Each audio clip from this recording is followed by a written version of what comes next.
Hello everyone and welcome back to this humble abode of gameplay and memes.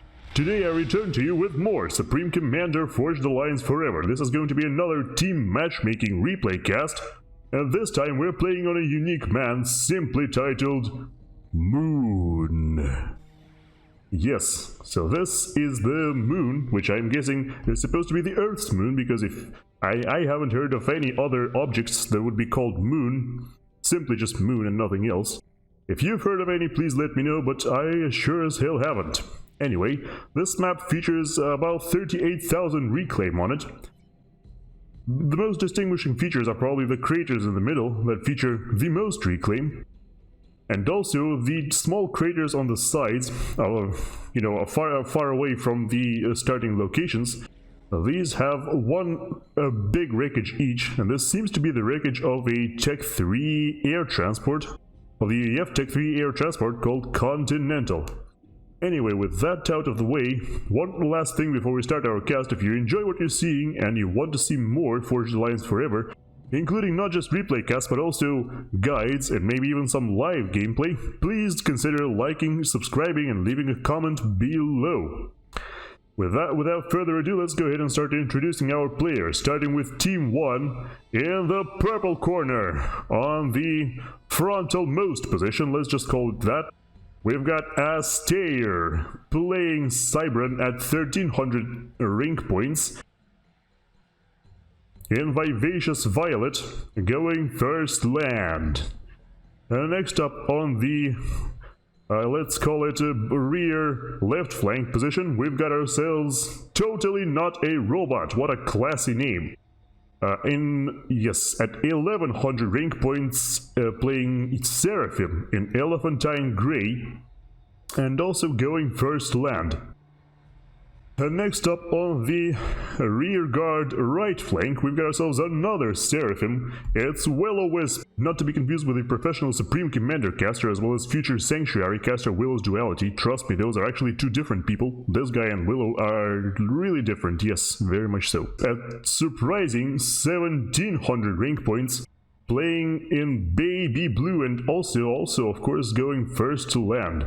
And last but not least, for Team 1, we've got a player named CarelessKlaas who is playing UEF at 700 rank points, so the lowest ranked player in the entire game. Quite a disparity of ranks this game has.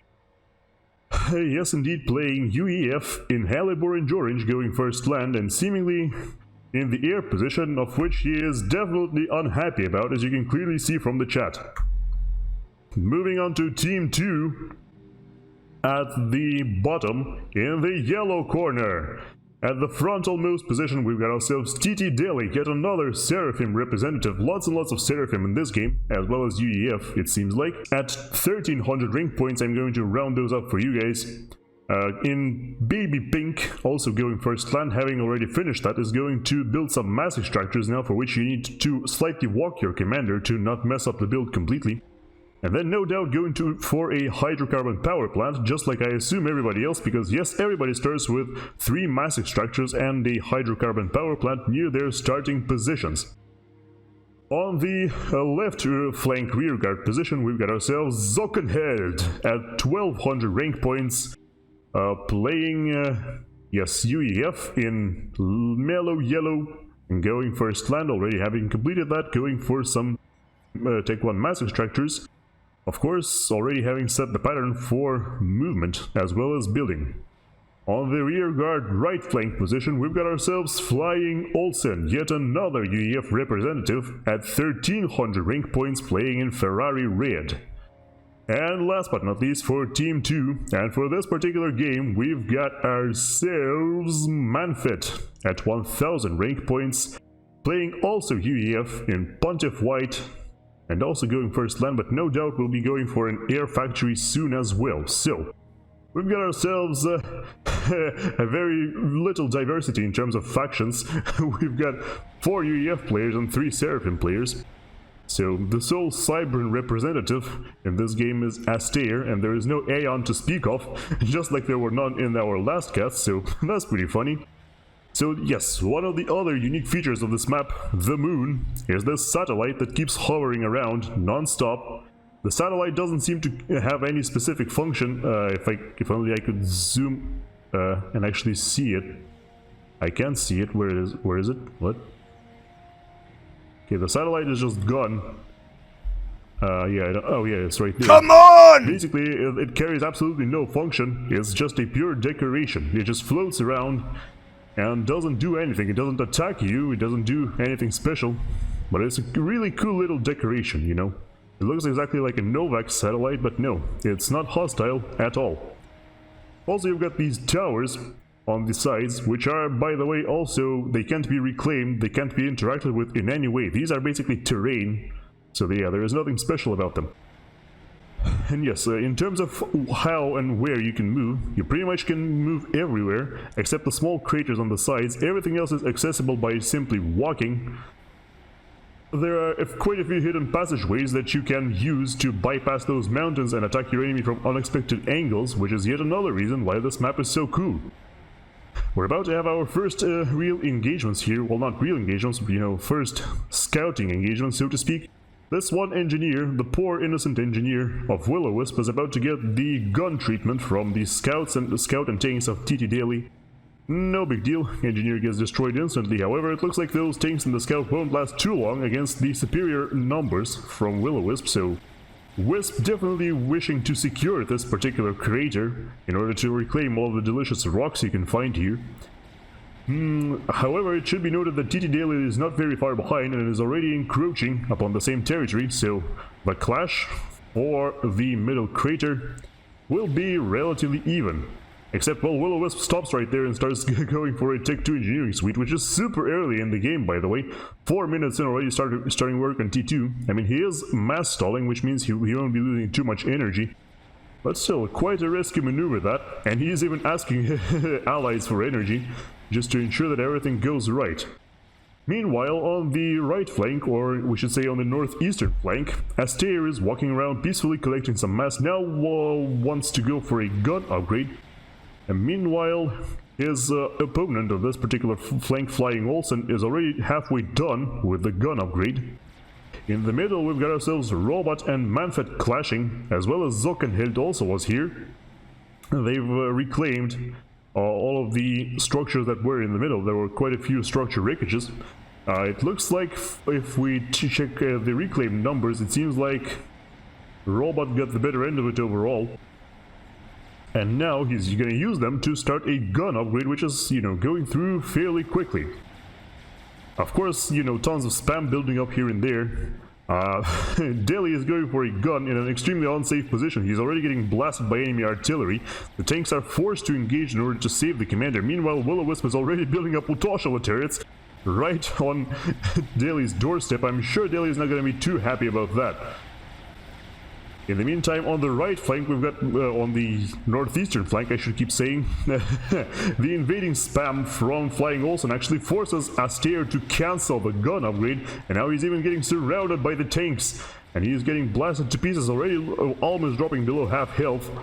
Yes, Asteyr is actually freaking out here, trying his best to keep his cool and not die. It looks like he's going to be fine for now, as, yes, Olsen simply lets him go and focuses instead on the opposing spam, as well as turrets. Olsen having a gun upgrade can of course easily deal with those turrets in terms of both range and, you know, damage. No big deal whatsoever. 2 Utoshala turrets now up for a WilloWisp, and it looks like Deli might be forced to retreat here, even despite having a gun, because now WilloWisp will simply build Tech 1 point defense turrets in his face, which will completely destroy any tanks he might have left over, while the Utoshalas finish the job and then focus on the commander. So I'm assuming Deli will have to retreat here. However, it should be noted that on the right flank, Asteyr is suddenly dropping super far, super low, and boom! He goes pop, getting finished off by Olsen, who's still at healthy half health. No problem whatsoever, no big deal. Walks away like an absolute champion without looking at the massive nuclear mushroom he has left behind. Of course, lots of spam has been destroyed, and, you know, even the wreckage got destroyed because the explosion is that powerful, but I'm sure Olsen is more than happy to eliminate an opposing commander just like that. So initially the former base of Asteyr was transferred to WilloWisp, who immediately transferred it again to Robot, simply due to the fact that Robot is closer, and so he should probably be handling that. Meanwhile, Manfet in the middle, the air player, has actually upgraded Tech 2 and is now building Tech 2 point defense turrets in order to secure the area, which is a very interesting choice because, you know, you'd think as an air player you wouldn't really want to go for Tech 2 on your commander, especially on the front lines, and build some turrets, because, you know, that takes away resources from your Tech 3 air, which, by the way, he's only now leveling up to Tech 2 air. In terms of how Klaas is doing, in the meantime, his direct opponent, he already has a completed Tech 2 air factory and will now start work on the Tech 2 power generator, no doubt. For some reason, though, he's also upgraded flying drones for his commander and is now upgrading Tech 2 as well. I'm guessing he wants to give his commander tons of build power. I'm not entirely sure how correct that's going to be, but I guess we'll have to wait and see. Also, please never do this. This is horrible. Yeah, he's building a ton of mass storage units close together. If one of these mass storage units get destroyed, everything in the entire area will get destroyed. Your Hydra will be gone for sure. It might also heavily damage your air factory and will probably destroy your land factory, so please never do that. This is a chain reaction waiting to happen. Looks like, though, he's going to do the exact opposite of what I'm asking and actually build a ton more batteries all around a Tech 2 power generator. Yeah, the same exact thing. It's going to be a massive explosion once, you know, one of these storage units get destroyed, which is really easy.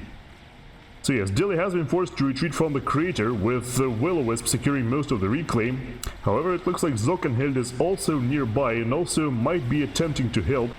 A clash on the northeastern flank between Robot and Olsen. It looks like Olsen has upgraded himself with a nano repair system as well, so his commander is much more powerful than Robot's, who simply has a gun. So Robot needs to be extremely careful here and not to overextend, because in a one-on-one battle, the commander of Olsen will definitely push through and come out on top. The commander of Sockenheld, meanwhile, in the middle, starting a work on a tactical missile upgrade, which is very interesting. In terms of tactical missiles, now is prime time to do some serious tactical missiling. As you can see, WilloWisp is doing exactly that.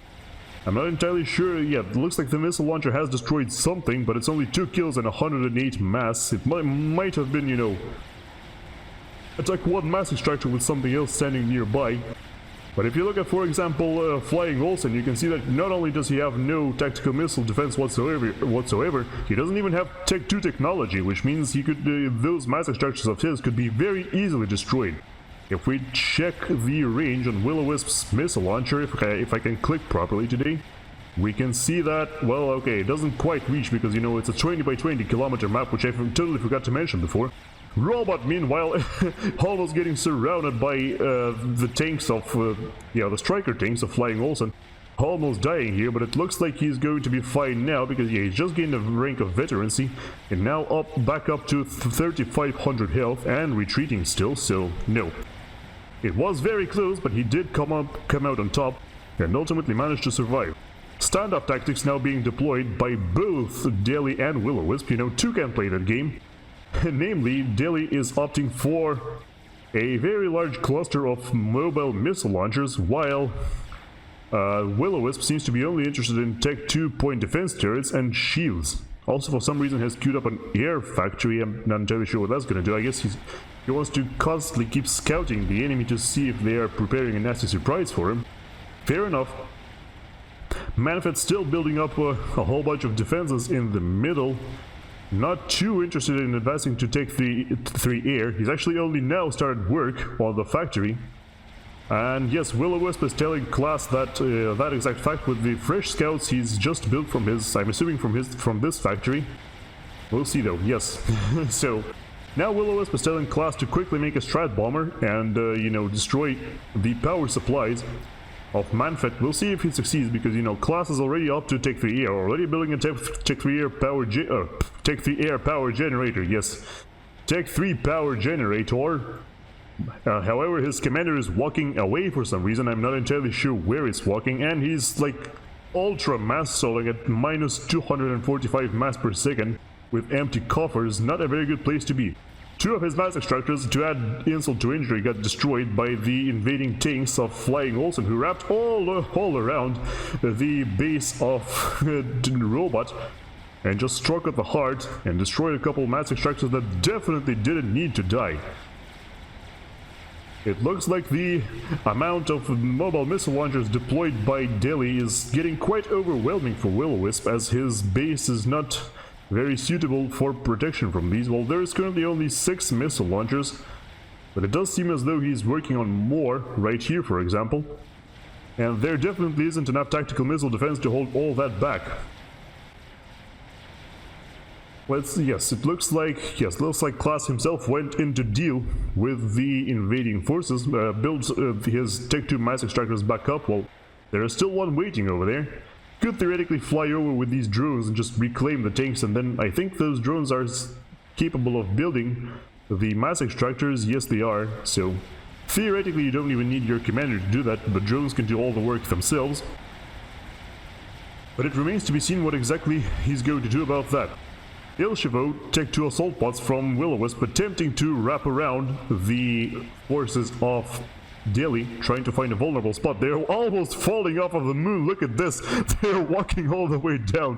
This is not good. I mean, of course, obviously the moon is, ball-shaped, so that you shouldn't be falling off of that. Otherwise it would be, flat moon theory or something like that. But yes, those Ilshevos are completely hopeless because they are getting caught up on by Ilshevos, tanks, and artillery of the opposition. An extremely large spam force is being built up by Flying Olsen on the northeastern flank. It looks like he's trying to go for a shield upgrade. Yes, indeed, starting shield. He needs to be careful with what looks like a power problem. Yes, indeed, he's only capable of building up 9,000 units of energy, so should be careful not to, power stall and destroy your economy completely. Power stalling is never a good thing, literally never. He's also building some Mongees, as well as what looks to be, mobile flak cannons. So far not interested in anything else. Oh, that's because his factory, his Tech 2 factory headquarters are now upgraded to Tech 3, and now it looks like he's going to be pumping out some Tech 3 engineers, and very soon transitioning to Tech 3 economy, as well as production of, Tech 3 units such as Percival assault bots, most notably. The defensive position, or the fire base of WilloWisp, is still getting blasted by those missile launchers over and over and over again. The shields cannot hold for too long, because there are just so many missiles flying at them. The engineers of WilloWisp and Sockenheld, meanwhile, facing each other in glorious reclaim combat. It looks like Sockenheld is getting a slightly better end of this engagement, as the engineer of WilloWisp is now reduced below a third of his health. I'm hearing a strategic bomber, and yes indeed, look at this. A strategic bomber, just like WilloWisp asked, went in and destroyed the entire power supply of Manfet, who's now only sitting with a half-completed power generator, or actually more like 90% completed, but it's only got 1,000 health left over, so he needs to be extremely careful. Luckily for Manfet, the bomber does get shot down before it finishes the job, because yes, both Flying Olsen and Sockenheld brought to bear some Cougars, the mobile Tech 3 anti-air guns, which are, by the way, a new addition, or not a new addition, but an addition by the creators of Forged Alliance Forever. Those weren't in the game in the original Forged Alliance, if you remember. The standoff tactics are still leading to a stalemate on the southwestern flank, but on the northeast it seems like Flying Olsen is getting a little bit more bold and doing a bit of an incursion against the former base of Asteyr, which now belongs to Robot. I feel like he's going to be completely fine right now, unless Klaas suddenly comes out with like 3 strategic bombers and destroys the commander, in just 3 passes. But that might not actually even be possible, because, there are now Cougars in play for Olsen himself. He's still, still attacking, still those monkeys are blasting the opposing spam from far away. There are some Cerberus turrets being built up here, but, Cerberus turrets are only good against Tech 1 units, and that's basically it. They don't have the DPS to destroy Tech 2 and let alone Tech 3 units. Of course, monkeys are an exception because they are relatively squishy, but look at all this massive red wave of spam. There is no way 2 Cerberus turrets are enough to stop all that. Of course, the commander of robots is also helping, you know, with the overcharge attacks as well as 200 DPS from the gun itself. But it's not entirely clear if they can stop it at all. There are some hoplite rocket bots now for robot as well, so he has in fact upgraded a Tech 2 land headquarters somewhere. Oh, it's right here. However, it looks like the red tide is just overrunning the entire place, destroying all the turrets, and soon will probably destroy all of the factories as well, so it's not entirely clear how Robot can possibly hold that. He does have some, he does have some Ilshevos coming in now, which are of course produced by himself, from his own Tech 2 land headquarters, but he has to be extremely careful not to get sandwiched and destroyed here by such a massive swarm of enemies. On the right flank, on the left flank, sorry, it looks like the base is still holding. Both fire bases are still failing to destroy each other. However, it should be noted that there are now 23 mobile missile launchers having been produced by Deli, and 4 tactical missile defense units are completely insufficient to stop them. Sorry, there is 5, but it's still insufficient. It looks like some shields got destroyed, as well as some other things. And it looks like at this point WilloWisp might just want to retreat and, you know, cut his losses, reclaim all of this fire base and just retreat from there. The former base of Asteyr gets completely obliterated by all of the red spam. Surprisingly, the commander of robots somehow manages to get out and not die. There are now some pillars in play in addition to the monkeys, so I guess Flying Olsen realized he needed a little bit more bulk to add to the army, and opted for some opted for some pillars. However, the pillars are still insufficient before the awesome power of the Ilshevos. So for now, I guess, even despite losing this base completely, Robot is still holding the enemy advances at bay. That might change very soon, because there are now Percival assault bots slowly but surely wading their way towards the enemy. And also, in the meantime, Sockenheld has dropped a single Titan assault bot against the mixes of Klaas once again. Poor Klaas just cannot get a grasp on his economy whatsoever. Look at this, minus 4,000 power per second and 0 mass as well. And yes, losing yet another mass extractor. We'll see if this Titan actually manages to destroy another mass extractor, which it definitely can, because this one is completely defenseless. So very awesome plays going on all around. Of course, Sockenheld in the meantime coming out with his own Percival spam as well. Very soon there will be at least two large Percival forces that will be able to punch through most things that Team 1 can deploy. So they need to come up with something real quick. For example, right here you can see they are trying, or well, WilloWisp himself alone is trying to build up a Ythotha.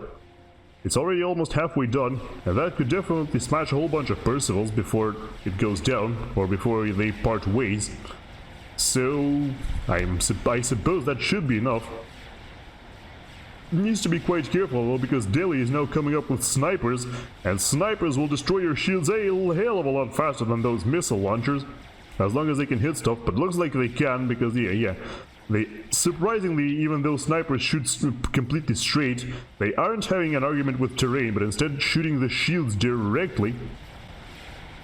So that is pretty nice for Deli. The red tide has once again returned and is once again pillaging the former base of Asteyr.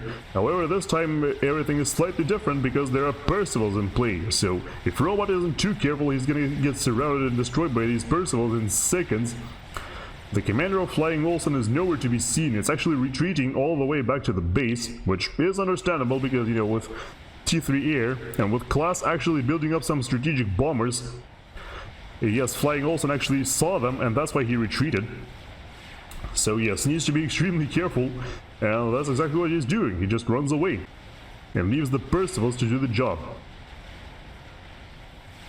In the middle there is a complete and total lull. It looks like something got destroyed by, what I'm assuming to be either artillery pieces or missile launchers, but you know, nothing special was destroyed. It was just a bunch of random structures. In fact, for all we know, Robot might have control K'd them himself. And it should also be noted that Deli is working on his own Ythotha assault bot. It's almost complete at this point. What is it again? 86% done, yes indeed. If we check out the Ythotha from WilloWisp, however, we can see that it's already completely done and already walking towards the enemy base. Do they see it, I wonder? It looks like they don't. However, the thing is, they might not need to see it because, you know, Ythotha versus a Ythotha usually results in the death of both of them. It looks like, yes, there is a massive swarm of Percivals, or not a massive swarm, but you know, a sizable Percival force is now advancing, trying desperately to reach the base of Robot and destroy it completely. They are being held back by strategic bombers as well as gunships from Klaas, as well as Robot's heroic commander who is still on the front lines, still proving his mettle all this time.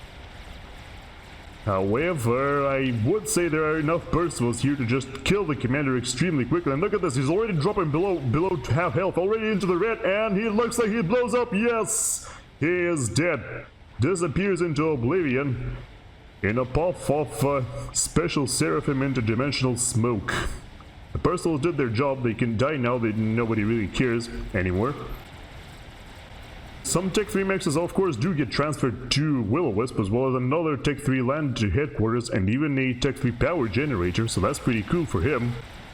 But I imagine he'd rather have another commander be alive, so the Ythothas clash in the middle. They don't really... the Ythotha from WilloWisp doesn't accomplish anything because it got blasted by the combination of the opposing chicken as well as the snipers. So now it's just dead, and it's going to be pretty tough to reclaim because, you know, all the sniper fire and the Ythotha itself, the engineers are just going into their certain deaths because they get blasted by their allied Ion Storm even before they get attacked by anything else. Of course, you know, the Ythotha, the opposing Ythotha is also keeping watch, ensuring that they can't really access this. So, yes. If I were Deli, I would recommend to have the missile launchers blast the reclaim so that the opponents don't get it. But it looks like his idea is to bring up some engineers and hopefully reclaim at least parts of the wreckage. Because, you know, it's serious 11,000 mass rate here. You really want to reclaim that. And the chicken can, you know, clean up all the Otoshla turrets and everything else. So the engineers should be relatively safe as long as they don't go in first before the chicken and just die. Which it seems like they are doing right now. A sizable Percival force actually threatening the base of WilloWisp, sent by Sockenheld this time instead of flying Olsen. There is also a Rambo support commander here in play, leading the charge, engaging the Ythotha. Of course, you know, Rambo Calm alone cannot stand up to a chicken, but with so many Percivals in play as well, they might yet have a chance. And look at this, look at how fast the HP on the Ythotha is dropping. Granted, it's mostly dropping due to the Percivals, which have now run out. But you can see the support commander can still run circles around the chicken, and still, you know, in this David versus Goliath battle, is still, you know, the support commander is still doing his best. Even the death explosion of the support commander did some damage to the Ythotha.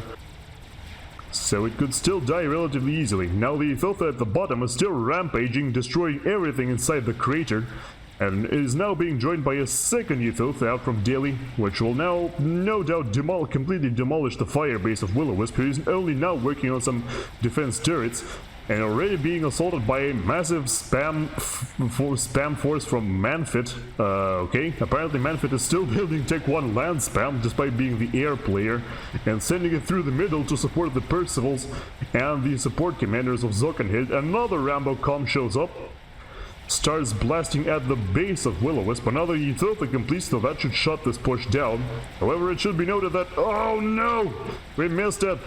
Oh no, we missed it. The Ythothas, the two Ythothas of TTDeli are walking towards the base of WilloWisp, and now it looks like the last surviving Ythotha has been transferred to Klaas, and now those two experimentals are walking directly towards each other and blasting each other with all they've got, except the pink Ythotha is aiming its machine gun at the enemy turrets for some reason, which is a little bit weird, but whatever.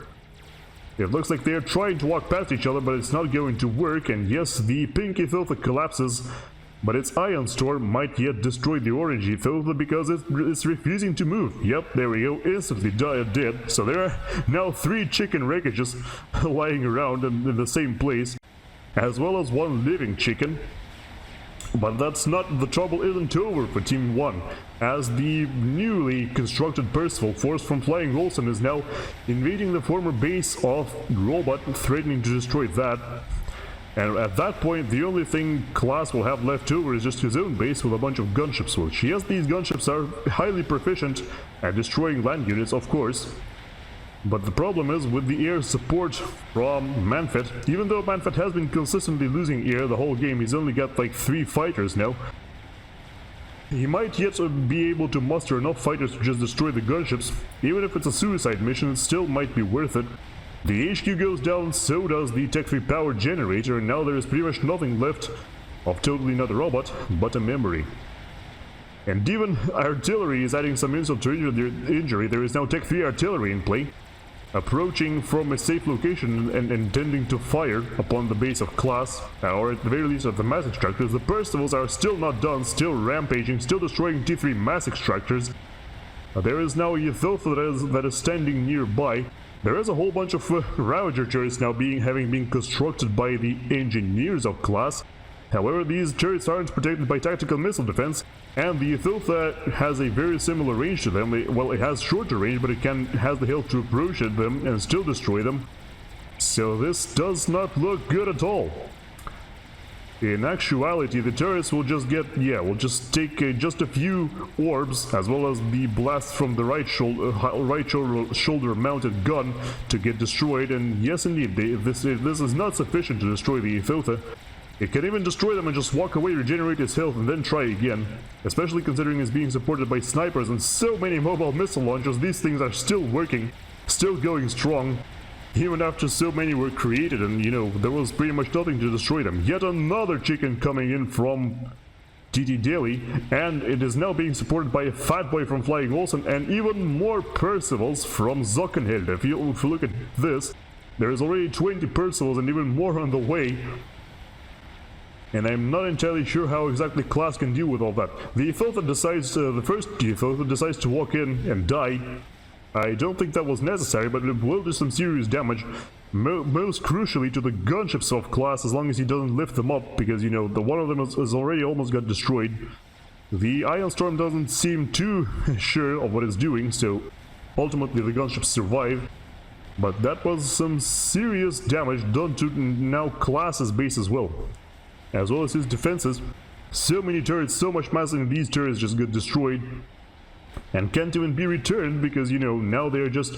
Even the wreckage got pulverized by the incoming blast. The Fat Boy is now starting to fire upon the Ravagers. Now, the Ravagers are hard countered by the Fat Boy because it simply outranges them so much. So now the Ravagers will be ineffectual, and even though there are still plenty of gunships in play, I'm not entirely sure they've got enough DPS to stop all the incoming enemy fire. All of those units, all these experimentals, Tech 3, Fat Boy, 2 chickens, and now an Awasa is coming in as well. Once again built up by TTDeli. It looks like there is nothing to stop it. It's gonna drop the bomb on top of Klaas's base and destroy everything, including a Fat Boy that was being built up. Now Klaas just has his commander left over as well as the HQ, and there we go. He gets blown up by the newly arriving Ythotha and some Percivals.